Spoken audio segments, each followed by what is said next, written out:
Game changer చిత్రానికి గాను నిర్మాత దిల్ రాజు గ్లోబల్ స్టార్ రామ్ చరణ్ తేజ్కి షాకింగ్ రెమ్యునరేషన్ ఇచ్చారు అనేటువంటి వార్త ఇప్పుడు సోషల్ మీడియాని షేక్ చేస్తున్న నేపథ్యంలో ఆ షాకింగ్ రెమ్యునరేషన్ ఏంటి అంటే రామ్ చరణ్ కెరియర్లో ఎప్పుడూ తీసుకోనంత ఎక్కువ రెమ్యునరేషన్ తీసుకున్నారా లేదా ఏ చిత్రానికి తీసుకోనటువంటి తక్కువ రెమ్యునరేషన్ తీసుకున్నారా అనేది మనం పూర్తి స్థాయిలో విశ్లేషణ చేసుకునేటువంటి ప్రయత్నం చేద్దాం.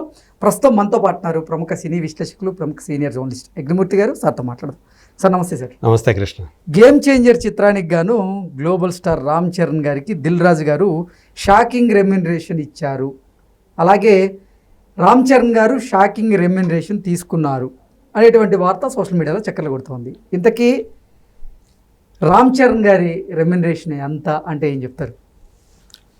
మనకు తెలుసు గేమ్ చేంజర్ అనే సినిమా ఎప్పుడో మొదలైంది, మూడేళ్ల క్రితమే మొదలైంది అని చెప్పాలి. 2021 అక్టోబర్ అనుకుంటా ఈ షూటింగ్, రెగ్యులర్ షూట్ మొదలైంది. అంటే 3 ఏళ్ళు, 22, 23, 24 3 ఏళ్ళు పైనే. దానికి కారణాలు మనకు తెలుసు. మధ్యలో ఆయన ఇండియన్ 2 అనే సినిమాకి మళ్ళీ చేయాల్సి వచ్చింది శంకర్ గారు. మళ్ళీ ఆ ప్రాజెక్టులోకి వెళ్ళారు, దీన్ని ఆపి.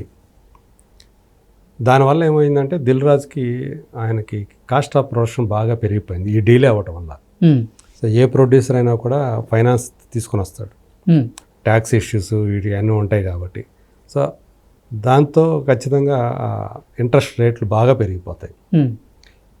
సో ఇప్పుడు ఆయన మన 3 ఏళ్ళ పైనుంచే ప్రొడక్షన్లో ఉండటం వల్ల దిల్ రాజుకి తడిసి మోపెడు అయ్యిందంటాం కదా, అట్లా అయింది ఆయన కాస్ట్ ఆఫ్ ప్రొడక్షన్.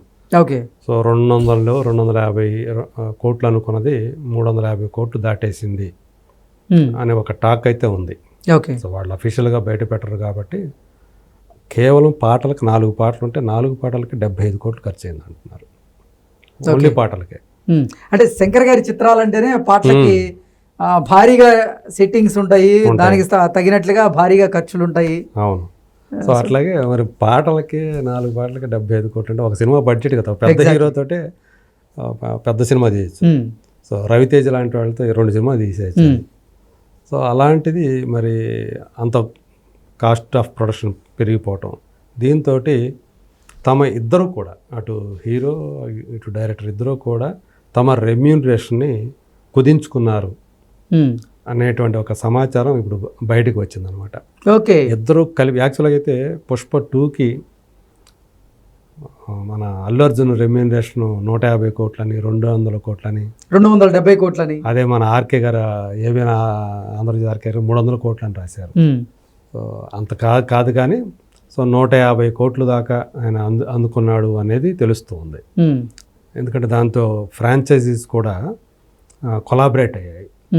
అవి అల్టిమేట్గా ప్రొడ్యూసర్స్కే వెళతాయి కానీ 50 కోట్ల దాకా వాటి వల్ల వచ్చిన బ్రాండ్స్ ఉన్నాయి కదా, సినిమాలో చాలా చోట్ల చాలా బ్రాండ్ల ఉత్పత్తులు మనకు కనిపిస్తాయి. అవును.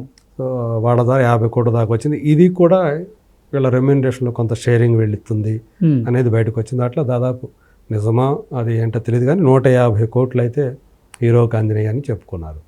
సో ఇప్పుడు మరి కనీసం ఒక 100 కోట్లైనా ఉంటాయా గేమ్ చేంజర్కి, రామ్ చరణ్కి అని ఒక టాపిక్ నడుస్తూ ఉంది. అయితే మనకు అందినటువంటి సమాచారం ప్రకారం, ఇన్సైడ్ సోర్సెస్ ప్రకారం హీరోకి డైరెక్టర్కి కలిపి, అంటే శంకర్ గారికి కలిపి 100 కోట్లు వాళ్ళిద్దరు రెమ్యునరేషన్ కలిపి. మామూలుగా అయితే శంకర్ గారి రెమ్యునరేషన్ చాలా ఎక్కువగా ఉంటుంది. అంటే స్టార్ ఎంత తీసుకుంటే ఒక్కోసారి ఆయన కంటే కూడా ఈయన రెమ్యునరేషన్ ఎక్కువ ఉంటుంది.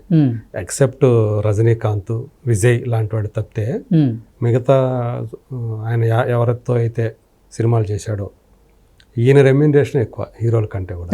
అలాంటి పరిస్థితి. సో కానీ ఈ సినిమాకి వచ్చేటప్పటికి హీరోకి ఆ 100 కోట్లో 65% హీరోది, 35% డైరెక్టర్ది అని ఒకటి బయటకు వచ్చింది ఒక సమాచారం. ఓకే.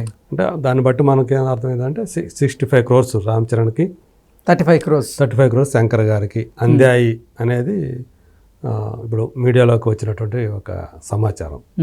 65 కోట్లు అంటే మరి 3 ఏళ్ల పాటు ఒక సినిమా, వేరే సినిమా చేయకుండా ఆయన మధ్యలో ఆచార్య చేసినప్పటికీ కూడా, సో ఈ సినిమా సోలో హీరోగా చేసినట్టు ఈ సినిమాకి ఆయన అంత టైం వెయిట్ చేయటం కూడా మరి తక్కువేనా అనుకోవాలి.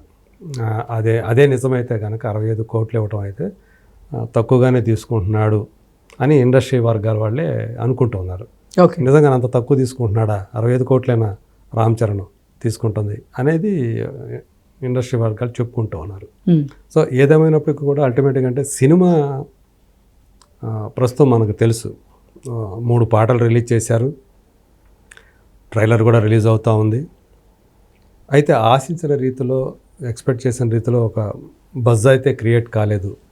నిర్మాతని దృష్టిలో పెట్టుకొని వీళ్ళిద్దరూ కూడా, దర్శకుడు హీరో కూడా వాళ్ళ రెమ్యూనరేషన్ని తగ్గించుకున్నారు అనేది ప్రస్తుతానికి వినిపిస్తున్నటువంటి మాట. ఓకే. ఒకవేళ సినిమా కనుక బ్లాక్ బస్టర్ హిట్ అయితే, వాళ్ళు ఎక్స్పెక్ట్ చేసినటువంటి ఫిగర్స్ కనుక బాక్సాఫీస్ దగ్గర నమోదైతే కనుక మళ్ళీ దిల్ రాజు వాళ్ళకి ఎంతో కొంత ప్రాఫిట్స్ తనకు అందితే కనుక ఖచ్చితంగా ఎంతో కొంత మళ్ళీ షేర్ అందజేస్తాడు అనే టాక్ కూడా నడుస్తోంది. అంటే గతంలో ఆయన అలాంటి చేశాడు దిల్ రాజు. సో ఫస్ట్ ఒకటి అనుకున్న రెమ్యూనరేషన్కి మించి సినిమా కనుక బాగా లాభాలు చేసుకొస్తే అందులో ఎంతో కొంత షేర్ మళ్ళీ వాళ్ళకి పంచిన సందర్భాలు ఆయనకు ఉన్నాయి. సో అదేవిధంగా ఇక్కడ కూడా జరిగే అవకాశాలు ఉన్నాయి.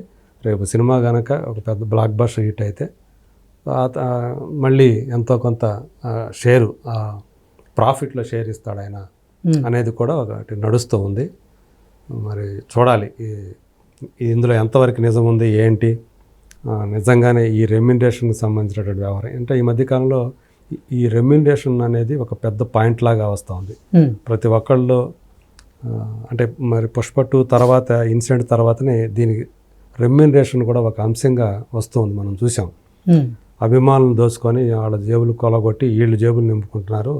సినిమాకి వాళ్ళ రెమ్యూనరేషన్ పెంచేసుకుంటున్నారు హీరోలు. అవును, వాళ్ళ రెమ్యూనరేషన్ తోటి 4-5 సినిమాలు తీసేయచ్చు, మరి ఇంత ఎక్కువ అని కొంతమంది అంటే రాజకీయ నాయకులు అనేవాళ్ళు ఎక్కువగా ప్రశ్నిస్తూ ఉన్నారు. మేమే ఈజీ మనీ అని చెప్పి రాజకీయాల్లోకి వస్తే మాకంటే వీళ్ళు ఈజీ మనీగా వీళ్ళు సంపాదిస్తున్నారని బాధ కావచ్చు వాళ్ళకి. అంతే కదా, ఇవాళ చాలామందికి అదే కదా ఈజీ మనీ అంటే, కష్టపడకుండా తొందరలో చాలా ఫాస్ట్గా సంపాదించే ఒక వృత్తి అని కూడా అనకూడదు కదండి. రాజకీయాలు దానికి ఒక మార్గం అనే అది వినిపిస్తూ ఉంటుంది. సో కొంత అలా జలసి అనేది సహజమే కదా వాడుకుంటాం. మాకంటే ఎక్కువ సినిమా వాళ్ళు సంపాదిస్తారా అనే ఒక జలసి ఉంటుంది. ఆ జలసితోటి వీళ్ళందరూ కూడా మాట్లాడుతున్నారు అనుకోవచ్చు. సో ఏదైనా ఇక్కడ మార్కెట్లో ఏదైనా సరే డిమాండ్ అండ్ సప్లై సూత్రమే వర్తిస్తుంది. ఇచ్చేవాళ్ళు ఉంటే తీసుకోవడానికి వీళ్ళెందుకు వెనకడతారు. సో కొంతమంది మాత్రం సినిమాకి ఎంత పెంచుకోవాలి. ఇప్పుడు ఎవరైనా ఏ ఉద్యోగం చేస్తున్నప్పటికీ కూడా, ఈవెన్ ఎమ్మెల్యేలు ఎంపీలకు కూడా వాళ్ళకి సంవత్సరానికి ఎంతో పెరుగుతూనే ఉంటుంది కదా ఇంక్రిమెంట్ల రూపంలో. ఎంప్లాయీస్కి అయితే ఇంక్రిమెంట్లు అంటారు, వాళ్ళకి ఇంకేవో ఉంటాయి, బెనిఫిట్లు ఉంటాయి, అవి పెరుగుతూనే ఉంటాయి, టర్మ్కి పెరుగుతూనే ఉంటాయి. అదేవిధంగా వీళ్ళు కూడా వీళ్ళు చేసేది సంవత్సరంలో ఒక్కోసారి సంవత్సరానికి ఒకటో లేదా 2 నెలలకు ఒకటో చేస్తారు. ఆబ్వియస్లీ నెక్స్ట్ సినిమాకి ఎంతో కొంత పెరుగుతుంది వాళ్ళది. అదే పెద్ద హిట్ అయిందనుకోండి, ఆటోమేటిక్గా రెమ్యూనరేషన్ వీళ్ళు అడగకుండానే నిర్మాతలే మేము అంత ఇస్తాం, పోయినసారి ఎంత తీసుకున్నారు, ఈసారి మేము ఎంత ఇస్తామని అట్లా ఇచ్చేవాళ్ళు వెంటబడుతున్నారు కాబట్టి వాళ్ళు పెరుగుతూ వస్తున్నాయి. ఇక్కడే కాదు, అక్కడ కూడా అంతే, నార్త్లో అయినా అంతే, ఇంకొక ఫీల్డ్లో అయినా అంతే. ఇది కేవలం తెలుగు చిత్ర పరిశ్రమకే పరిమితమైనటువంటి వ్యవహారం కదా రెమ్యూనరేషన్ అనేది. అన్ని చోట్ల ఉండేది డిమాండ్ అండ్ సప్లై అంతే. Okay sir, thank you so much. Thank you.